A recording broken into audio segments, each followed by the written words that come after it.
त्रिभुज समरूप होने के नियम। त्रिभुज समरूप होने के नियम क्या है कि संगत भुजाओं का अनुपात बराबर होना चाहिए। क्या होना चाहिए? संगत भुजाओं का अनुपात बराबर होना चाहिए। यानी त्रिभुज तो सभी होंगे। देखो भाई, ये त्रिभुज होगा, ये भी त्रिभुज होगा, भले इससे थोड़ा बहुत छोटा रहे। कैसा रहे? छोटा रहे, इससे छोटा वाला रहे, लेकिन ये इसी जैसा है। समरूप होने के लिए क्या होना चाहिए? समरूप होने के लिए केवल इसमें संगत भुजाओं का अनुपात कैसा होना चाहिए? बराबर होना चाहिए। यानी समरूप होने के लिए समान भी होना चाहिए। कैसा होना चाहिए? समान, यानी एक जैसा दिखाई देना चाहिए। त्रिभुज कैसा होना चाहिए? एक जैसा दिखाई देना चाहिए, जैसे कि ये दिखाई दे रहा है। अब ये भी पूछ लेगा कि ये आकृति समरूप है या नहीं। समरूप का मतलब होता है समान रूप वाली आकृति को क्या बोलते हैं? समरूप बोलते हैं। इसको भी पूछ लेगा कि ये समरूप है या नहीं है, ये समरूप है या नहीं। तो देखिए दोनों ही स्क्वायर है लेकिन एक समान है, तो इनको भी क्या बोलेंगे अपन? समरूप बोलेंगे। क्या बोलेंगे? इसको समरूप बोलेंगे।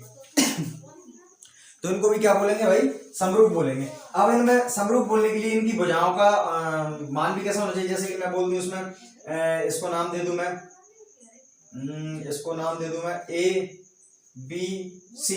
तो इसमें भी तीन भुजाएं होनी चाहिए। क्या क्या? एक्स वाई जेड, ये होना चाहिए। पी क्यू आर एस, यानी उनकी जो आकृति है वो कैसी होनी चाहिए? दोनों की समान होनी चाहिए। उसको अपन क्या बोलेंगे? समरूप त्रिभुज बोलेंगे। समरूप का यही मतलब होता है। और संगत भुजाओं का अनुपात कैसा होना चाहिए? बराबर होना चाहिए। यानी जैसे कि इसमें संगत भुजाएं दी गई हैं, ये दी गई है, एक कोण है। अब भुजाएं कैसे? जैसे कि मान लीजिए ये आ गया, इसमें कितना? ये दिया 2 की, ये दिया है कितने की? 6 की, और ये है कितने की? 8 की। 2 6 8 कितने की है ये? हाँ, तो इसमें भी कितने की होना चाहिए? दोनों को 4 12 और 16। यानी हम इनको देखेंगे कि A B upon X Y क्या आ जाएगा? A B upon X Y, यानी दोनों को लेंगे, दोनों के मान लेंगे हम। ये ए बी बराबर कितना है? 2 है, और एक्स वाई बराबर कितना है? 4 है। दोनों को अपन काटेंगे तो कितना आ जाएगा? 1/2 आ जाएगा। यानी इन दोनों भुजाओं का जो अनुपात है वो कैसा है? बराबर है। तो इसलिए अब दूसरी भुजा का भी चेक करेंगे अपन। ए सी अपॉन एक्स जेड, यानी ए सी कितने की है? 6 की है, और जेड कितने का है? एक्स जेड कितने की है भुजा? 12 की, यानी 6 2 जा 12। ठीक है, अब इसको देखेंगे भाई। A B C upon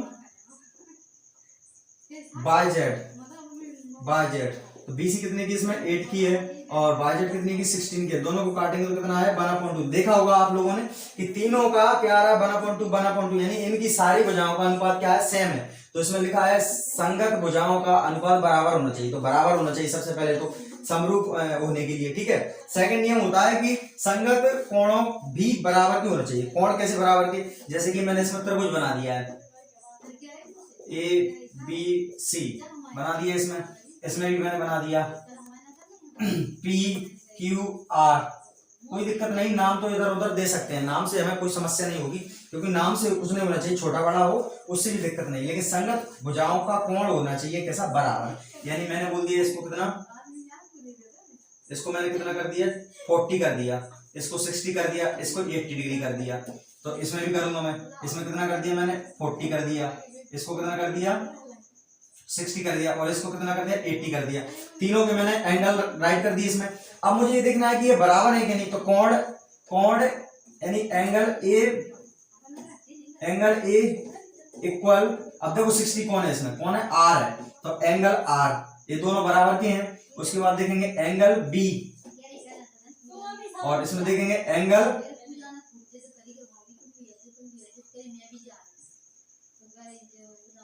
B कितने का है? इसमें 40 का है, तो इसमें कौन सा है? 40 का।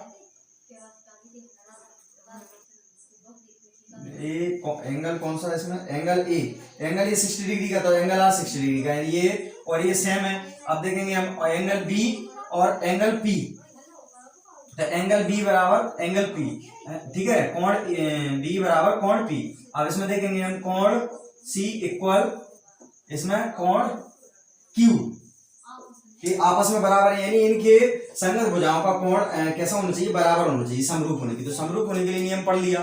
ठीक है, अब इसके बाद करेंगे हम इसके लिए करेंगे हम क्या, अब स्टार्ट करते हैं हम 6.1। 6.1 करने से पहले इसमें पढ़ेंगे हम कि देखो सभी वृत्त होते हैं समरूप या सर्वसम।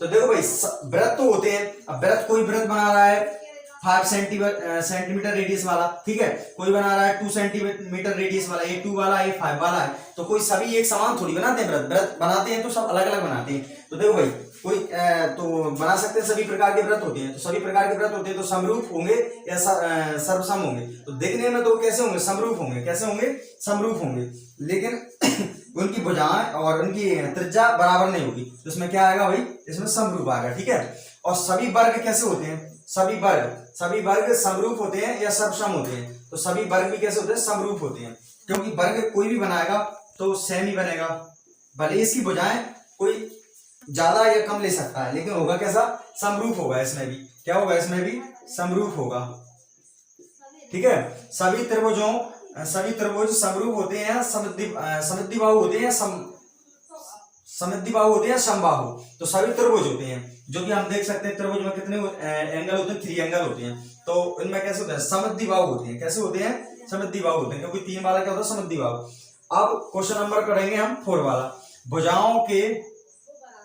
भुजाओं की समान संख्या वाले 2 समद्विबाहु समरूप होते हैं यदि उनके कोण संगत हैं।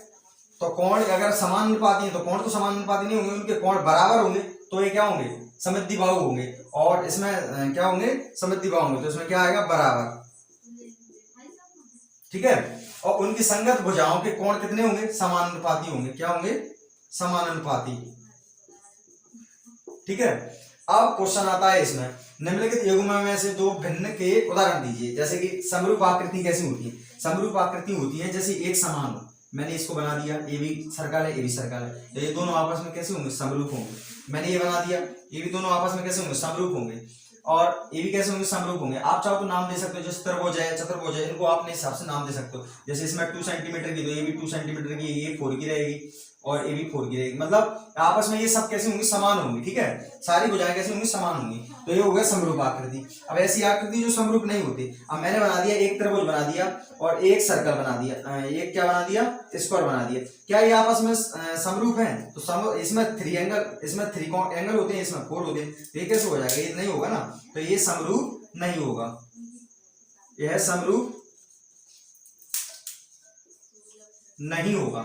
इस सेकंड वाले के लिए, ठीक है, फर्स्ट वाले के लिए क्या होना चाहिए, बीच में ऐसा निशान लगाना है, समरूप है तो कैसा लगाना है, ऐसा वाला, यानी समान आकृति वाला होना चाहिए, समान एक जैसा दिखने में होना चाहिए, आकृति में, फिगर में भी सब में कैसा होना चाहिए, समान होना चाहिए। बाकी उनके समरूप नहीं है, उनके लिए तो कोई अगर एक एंगल है और एक स्क्वायर है तो वो समरूप होगा कैसे, उनके समान है ही नहीं है कुछ भी, तो उसको समरूप नहीं बोल सकते हैं।